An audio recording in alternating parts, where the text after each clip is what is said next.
Alright everyone, welcome to part 4 of What If Goku Was Betrayed and Trapped in the Hyperbolic Time Chamber. We've already gone through the original Dragon Ball, the Saiyan Saga, the Frieza Saga, and now, the Cell Saga. There are many twists and turns in this one, but I really do hope you enjoy, and I'm excited to make the Majin Buu arc. Let's try to get this video to 5,000 likes if you want a next part. And don't forget to like, comment, and subscribe. If you like this sort of content and want to see more, then be sure to like, share, comment, and subscribe. Anyways, let's begin with the story. As Goku travels through space, followed by Raditz notices that he's drifted ways. He is no longer on course to Earth. Instead, he heads towards a different planet Yardrat. Goku lands, followed not long after by Raditz. Raditz walks out of the ship and sees the Yardrats taking Goku up to a man, and he is welcomed when Goku explains who he is, though he didn't want him there. Pibara welcomes Goku. Pibara had telepathically called Goku over to him, saying that he felt his presence and wanted to speak to him.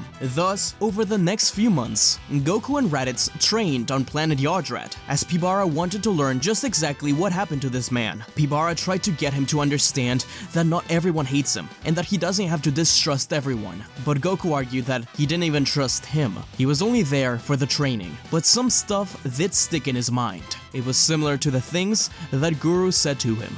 A figure approaches the lookout, Krillin. He's tired and confused. The old cat told him where he would find out more about Goku. He never knew a place like this existed. Popo appears from the shadows, trying to fight him off, but Dende stops the fight, telling Krillin that he had been waiting for him. Dende explains who he is, that he met Goku, and he was sent there by Guru. Krillin asks what the hell happened to Goku. Dende has been trying to figure it out too, and Popo finally gives in. He didn't want to betray Kami's memory. Popo tells them that Goku was locked away by Kami, who was scared of him becoming another Piccolo. Krillin curses Kami. He couldn't believe it. They fought alongside that guy to try and stop Piccolo, but this told Krillin what he already knew. All of this wasn't Goku's fault. Krillin had been searching all over the world for answers, and now he finally had them. But he still wants to further understand Goku, and asks Popo for the chamber. Popo says that he was able to reset it and open it some time ago, and welcomes Krillin in. Krillin tries to stay there for 30 years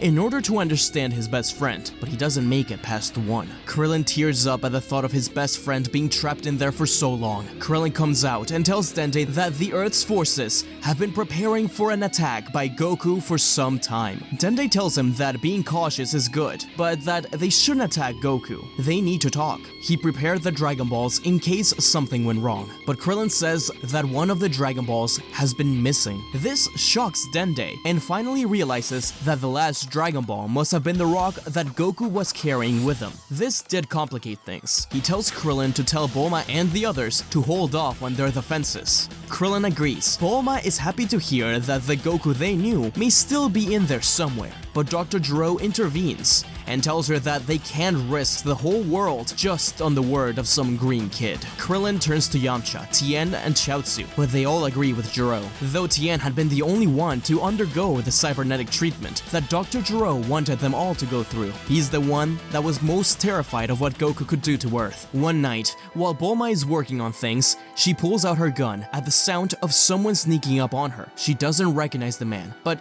he tells her not to worry. He's just there to tell her that his mother only ever had one regret, and that was not helping her best friend. He told Bulma to hold off on the attack against Goku, and to give him this bottle of medicine when he arrived. The future depended on her. They couldn't trust Dr. Gero. Bulma is confused and doesn't get any time for questions as the man disappears, but she keeps this in mind. Sometime later, Vegeta and Appa arrive on Earth. They are confronted by the Z-Fighters, who ask what the hell they're there for. Vegeta says, Kakarot, or who they call Goku. Bulma steps up, asking what they know about him. Vegeta says that not much. That's what they're here to find out. If they let him be there, he will leave the planet intact. He just wants to find out how he got so powerful. Bulma makes a counter deal. If he tells her anything they have on Goku, then they can stay at her place. And thus, some time passes. Bulma's dragon radar begins to beep. The Dragon Ball has entered the Earth's atmosphere. Krillin tries to stop them, but Gero marches forward. Tien, Chaozu, Yamcha, 19, Chi-Chi, and a reluctant Krillin. Bulma felt it in her heart. Goku was back. Two pods crash down on Earth. Goku arrives with Raditz after his time on Yardrat. Raditz says, "What a warm welcome." Goku sees as everyone lines up in front of him. All he wanted to do was talk to them. He already felt betrayed. Goku tries to tell them that he's not here to fight, but Gero interrupts Bulma from saying anything, as he says that they know he's here to basically destroy Earth again, and they're not going to allow that. And Goku already thinks there's no way of reasoning with them, and he gets on a battle stance. He still isn't the one to attack first. Raditz was insulted, and he was already firing a blast at him. To his surprise, however, Android 19 steps in the way and absorbs the blast. Everyone rushes forward. Only Krillin and Chi-Chi stay behind, but only for a few seconds. They see no alternative. They have to protect Earth. That's what they promised each other they would do. But even with all these fighters, they're not enough to stack up against Goku, though Raditz is having a harder time. Android 19 starts to absorb Goku's energy, along with Tenshinhan, but Goku recognizes what's going on and powers up into a Super Saiyan, pushing the two of them back. Goku's about to rush in and attack Tien, but this time, he hesitates. He looks to his left, to Android 19, and chooses him as a target instead, firing a ginormous Kamehameha.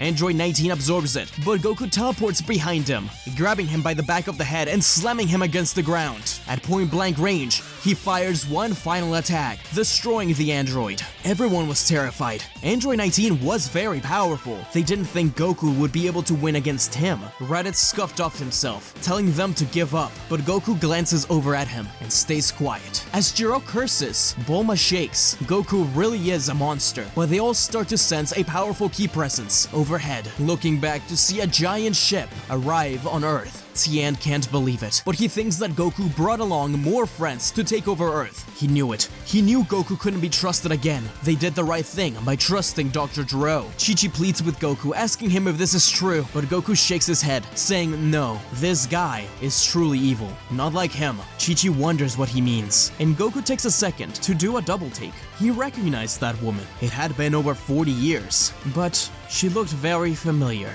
It wasn't time for that though, and he looked back at the ship. Mecha Frieza and King Cold step out of the spaceship. Goku tells Raditz to stay out of this one, as Frieza declares himself as victor already. His cybernetic enhancements have made him strong enough to defeat Goku, but he smirks, saying that these guys, pointing back at his friends, are already on their way to surpassing Frieza. Frieza is about to launch a death ball towards the planet, attempting to destroy it, but Goku smirks. He didn't need to transform beyond Super Saiyan to take care of this, simply slamming his head against the death ball. This was enough to push it back against Frieza and King Cold. The death ball, along with King Cold and Mecha Frieza, were sent up and exploded. That only took a few seconds. None of them could believe it. Frieza had an incredible power level, and Goku took care of him so easily. Yamcha started to shake. They should have trusted Gero more. They should have allowed themselves to become androids. They should have allowed him to experiment on those people he found. But Bulma had been against it. Bulma and Krillin believed in Goku. Now it's all over. But Krillin saw it a different way. Krillin cheered and rushed over to Goku, hugging him, telling him thank you for saving them.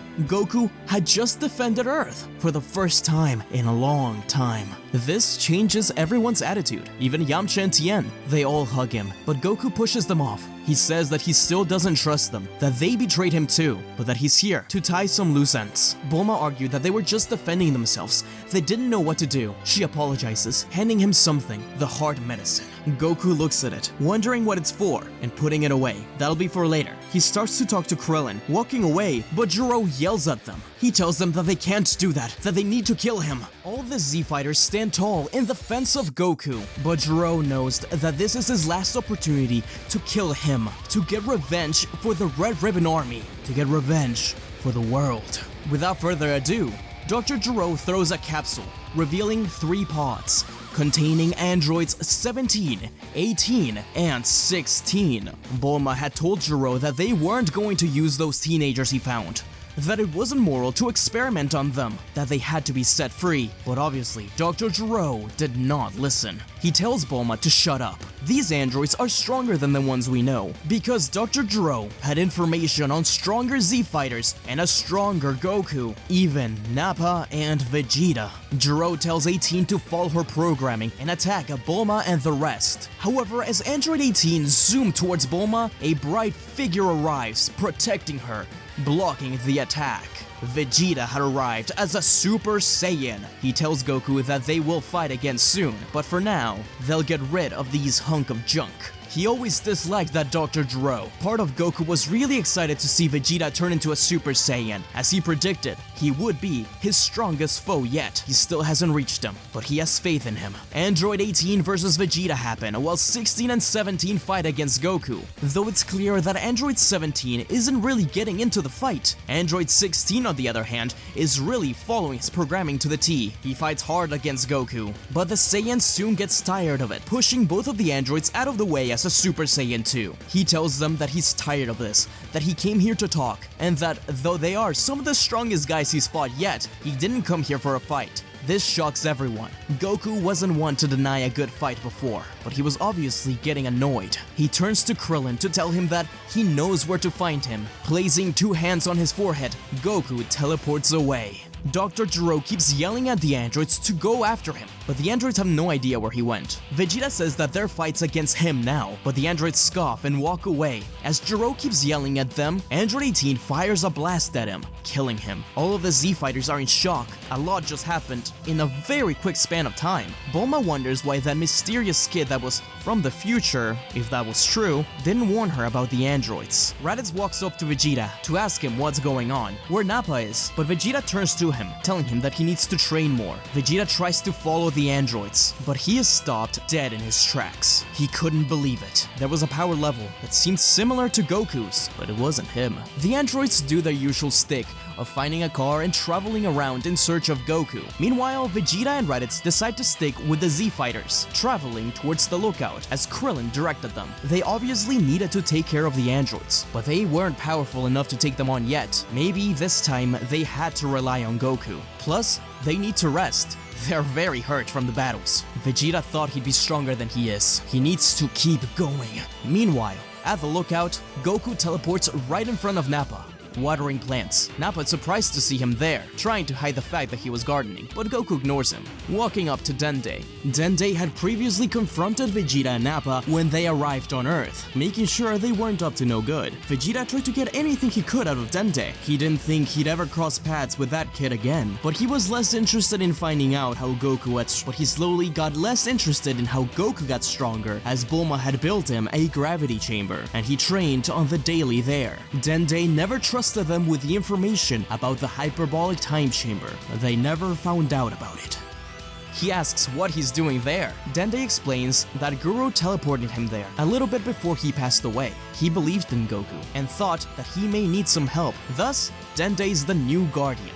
Goku doesn't like this. That word, guardian, it didn't mean anything to him. The last guy that promised to guard anything placed him in a time chamber for 30 years. He tried to keep his distance from Dende, and Dende noticed this. He seemed upset, but he says that a friend is here to meet him. Out of the lookout door, Trunks steps out, having just used the hyperbolic time chamber. Goku doesn't know who this kid is, but Trunks soon explains. In his future, Bulma and Gero attacks Goku, and Goku felt betrayed, similarly to in this timeline. However, in that timeline, neither Bulma nor Krillin believed in him. The betrayed Goku simply destroyed the androids, defeated the Z fighters, and once again resumed his life of training. One day, he started to feel weak and pained. He thought he was lacking in training, and he started to just do it harder and harder, nearly destroying all of Earth, except for Mount Pautsu for some reason.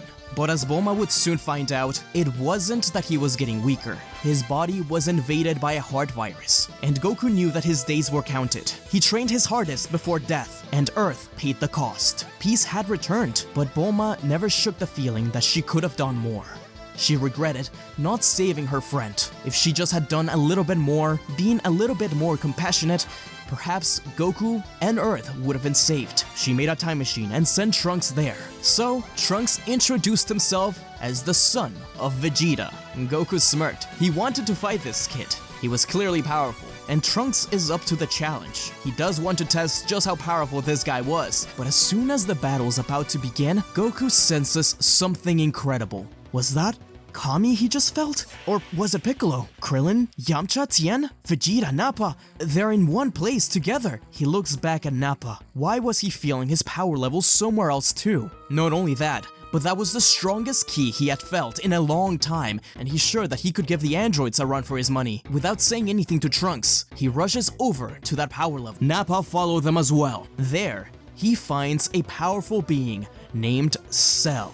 He had been draining humans around the world after arriving from the future. A future that, similarly to Trunks's, was decimated by Goku. The androids in this universe were released 3 years earlier than in the original story, which is why they appeared only a little bit after Mecha Frieza did. Because the androids and pretty much everything else around the world was destroyed by Goku in the future, Cell had no choice but to go back to this point in the timeline to try and find them. The two of them have a battle, and Goku is impressed. He might be the strongest being he's fought. Additionally, he has all the techniques of his friends. This was an exciting challenge, but something that he said sticks in Goku's mind. If he found those androids, he could get stronger. He quickly drinks the medicine, just as a way of mocking Cell, telling him that he won't die before their battle's finished. He tells Cell that he'll help him find the androids. Trunks, who had followed Goku, yells at him, telling him to stop, that this is not what Bulma would have wanted.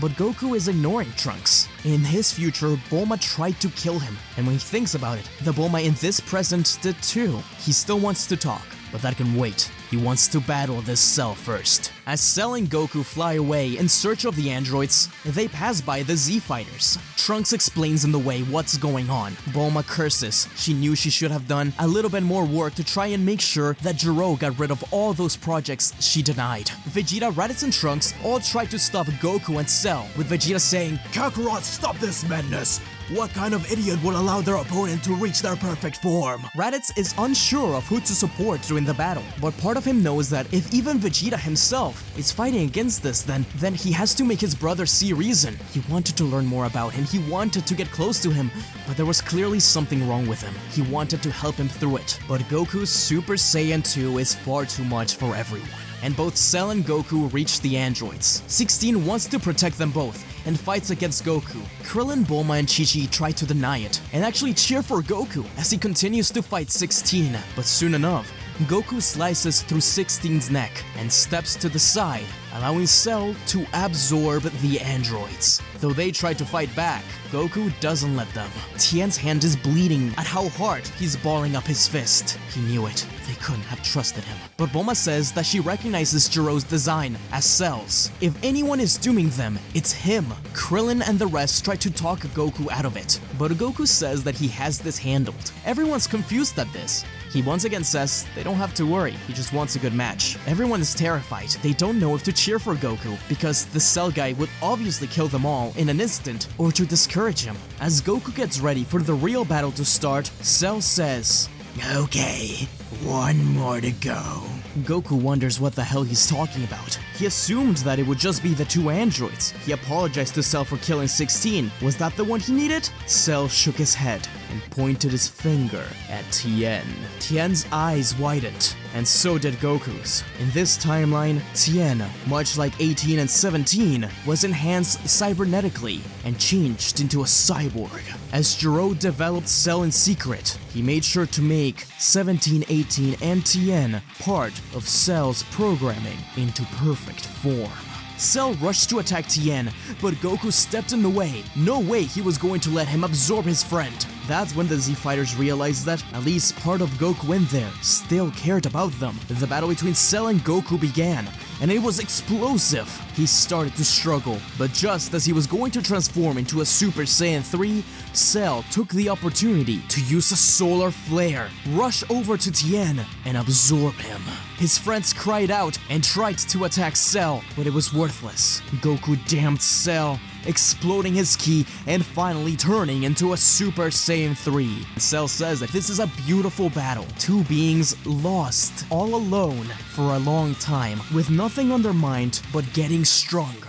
While Goku was left alone because of Kami's doing, Cell was left alone because of Goku's. In a way, they were connected. Goku told him to stop talking and to show him what he's made of. Cell sparkled, electricity flowing around him. To the spectators, it seemed like Cell was an even match to Goku. The match was kicked off with a blast that exploded in the middle, only to continue with punches and kicks that shook Earth. Islands all over the world were being destroyed as Goku and Cell approached them. Krillin, one of the only ones to continue cheering on Goku as he knew his best friend could defeat Cell, yelled at Goku, telling him that he's protecting them a little too hard. Earth is suffering because of it again, but it seems like Goku was ignoring it. The battle was taken near Mount Paozu, where the Z fighters waited and watched. Hurt, Bulma was the only one to realize that this place was once Goku's home. A stray blast heads towards Mount Paozu, and Goku, for the first time, defends a part of Earth, jumping in the way and tanking the blast. Cell recognizes this, thinking that he's defending his friends. So, at the end of the rope,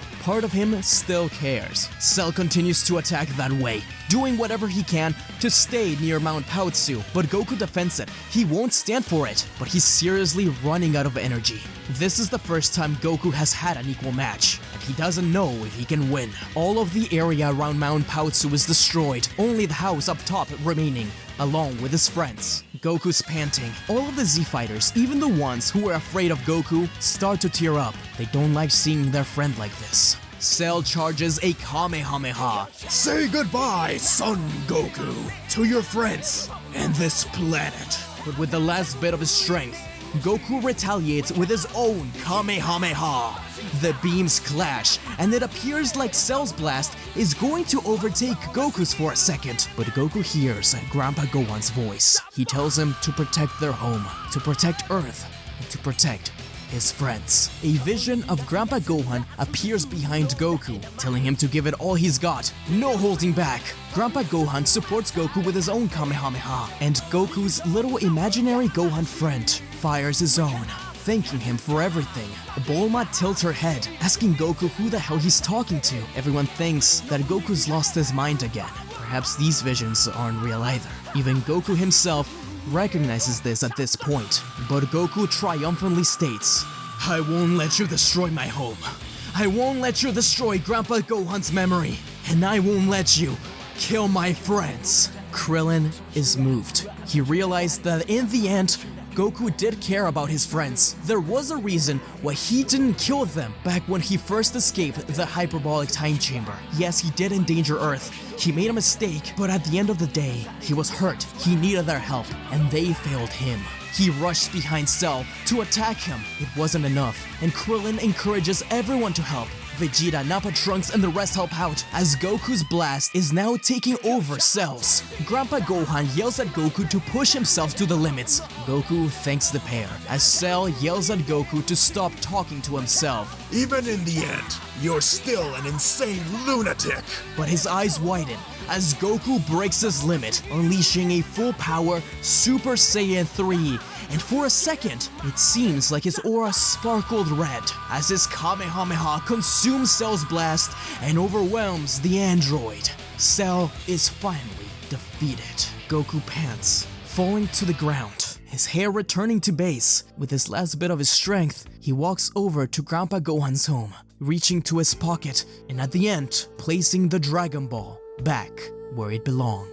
Chi-Chi rushed over to Goku, holding his hand, as Goku finally recognized her and passing away.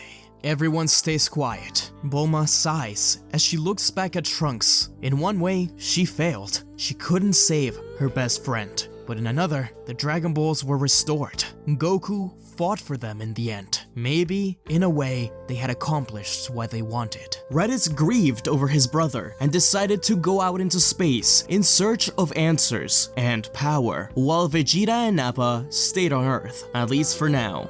Nappa was still loyal to Vegeta, though part of him questioned why he wanted to stay on Earth. Trunks stays for a little bit longer, finally explaining to everyone who he is, as Bulma reveals that she is pregnant. Vegeta couldn't believe that he was going to be a father, but seeing future Trunks be the way he was happy about it. He was at least proud of what he would become, and made future Trunks promise to visit in the future in order to have a battle. The Dragon Balls were used to restore the damage caused by the battle between Goku and Cell, along with reviving everyone killed during the battles. The android twins were revived along with the innocent civilians. Tien was welcomed by everyone, and was surprised to find out just what Goku had done for them, though he still didn't trust them. At the end of the day, part of him felt that it was his fault that got him killed. But not Goku. The Z fighters wonder why he doesn't want to come back, but Krillin sighs, saying that maybe he just wants to rest. But the reason why he doesn't return is actually different.